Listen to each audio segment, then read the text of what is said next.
तुम्हारे जैसे गंदी राजनीति नहीं कर रहे हैं। महाबाड़ी के नाम पर 1.5 लाख रुपए वसूल रहे हैं। कौन भ्रष्टाचार करता है? सबसे चोर अगर हिंदुस्तान में कोई पार्टी है वो भारतीय जनता पार्टी और भारतीय जनता पार्टी के नेता हैं। जो कौन सी स्कूल में पढ़े हो भाई? भाजपा के नेता। हॉस्पिटल में कितने घोटाले किए, कितने को फर्जी डिग्री दिलाई। भारतीय जनता पार्टी के काले कारनामे आम जनता जानती है, वो समय आने पर बताएगी। उस दिन से खाली दूसरे दिन ही एसईओ साहब, एसडीएम साहब और एक्शन साहब आए थे, तो तीनों ने खाली आंकड़े बताए। मैंने कहा भाई धरातल पर लोगों को रोजगार नहीं मिल रहा है, आप धरातल पर बताएं, आंकड़े मत बताएं। आज भी अभी तक कोई वार्ता हमारी उनसे हुई नहीं है। आज भी काफी पंचायतों में रोजगार नहीं मिला है। ये सब झूठे आंकड़े बता रहे हैं। धरातल पर कोई लेबर लगी हुई नहीं है। भारतीय जनता पार्टी और आरएसएस की सोच यही है कि गरीबों को रोजगार नहीं मिलना चाहिए, गरीब और गरीब हो जाए, गरीब बेघर हो जाए। ये जोर से बोलते हैं और झूठ बोलते हैं, ये इनकी आदत है। ये देश की आजादी में इन्होंने एक उंगली तक नहीं कटाई, एक कतरा तक इन्होंने देश की आजादी के लिए बलिदान में कोई सहयोग नहीं है इनका। ये आरएसएस के लोग उस समय जब कांग्रेस पार्टी, महात्मा गांधी जी, इंदिरा जी, पंडित जवाहरलाल नेहरू, सरदार वल्लभ भाई पटेल, ये सब एक होकर अंग्रेजों को भगा रहे थे, उस समय ये अंग्रेजों की मुखबरी करने वाले लोग हैं। ये भारतीय जनता पार्टी लोग आज किस देशभक्ति की बात कर रहे हैं? ये तो इनकी कथनी और करनी में काफी अंतर है। तो ये नहीं चाहते हैं कि समानता आए, ये हिंदू मुस्लिम के नाम पर वोट मांगते हैं। और वास्तविक में आदिवासी को, जब राजा रजवाड़ों को राज था, आदिवासियों को खाट पे बैठने का अधिकार नहीं था। ये हमारे पुराने बाप दादा सब जानते हैं। उस समय एक शिक्षा का अधिकार नहीं था। चुपके चुपके शिक्षा का अधिकार मिला। सेंगा भाई, नाना भाई, काली भाई का इतिहास देख लो। कौन लोग थे वो पढ़ाने वाले? क्या भारतीय जनता पार्टी के थे? क्या आरएसएस की विचारधारा के थे? कौन सी विचारधारा से रखते थे वो? सफेद टोपी लगाते थे। कौन थे सफेद टोपी वाले भाई? वो देश को आजाद कराने वाली सफेद टोपी थी। वो गांधी जी के अनुयायी थे। वो कांग्रेस पार्टी से विचारधारा रखते थे, लेकिन इनकी सोच अंग्रेजों से मिले हुए, इनकी सोच कभी नहीं है कि गरीब आगे बढ़े, आदिवासी आगे बढ़े। भाजपा के नेता है बंशीलाल कटारा, वो कहते हैं कि गणेश गोबरा माहौल बिगाड़ने का काम कर रहे हैं। मझौला के अंदर 26 कार्य सेंक्शन है, करोड़ों रुपए का भुगतान हो चुका है। सिर्फ गणेश गोबरा सरकार को बदनाम करने की साजिश करते हैं, ऐसा उनका आरोप है। देखो, आरोप प्रत्यारोप कोई भी लगा सकता है।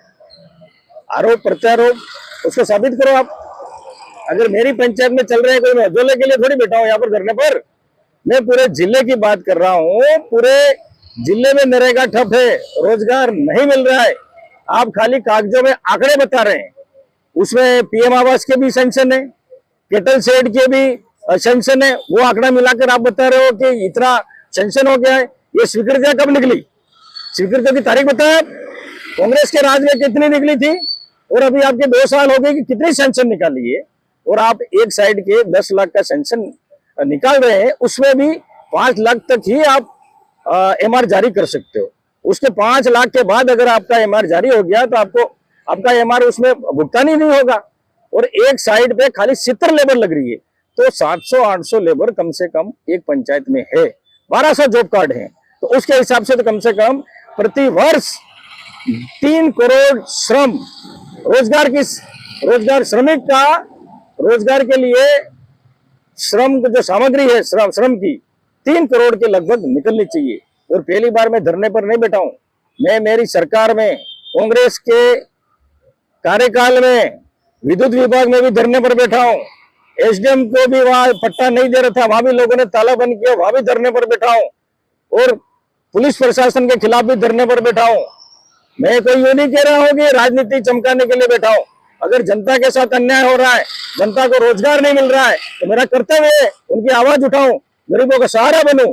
मैं कोई राजनीति नहीं चमकाना चाहता हूं। इनके रोजगार मिल जाए तो हम उठ जाए। हमारी 3 ही मांगे, नरेगा में इनको रोजगार मिल जाए सबको धरातल पर। दूसरी बात है फसल मुआवजा, फसल खराब हो गया है, इनको इनके खाते में पैसा जमा हो जाए। और तीसरी मांगे मेट कारीगर का भुगतान अभी तक बाकी है, वो भुगतान हो जाए। ये 3 ही तो मांगे, इसमें राजनीति की बात कहाँ आती है? तो राजनीति कर रहे हैं तो राजनीति का मतलब ये है कि जनता के लिए लड़ना, जनता के दुख दर्द क्या है उनमें भागीदारी बनना, उनकी आवाज उठाना, उनका काम करना, ये है राजनीति। तुम्हारे जैसे गंदी राजनीति नहीं कर रहे। महाबाड़ी के नाम पर 1.5 लाख रुपए वसूल रहे हैं। जैसे संविदा कर्मी, नर्सिंग कर्मी थे, उनको हटाकर उनसे भी 1-1 लाख रुपया लिया।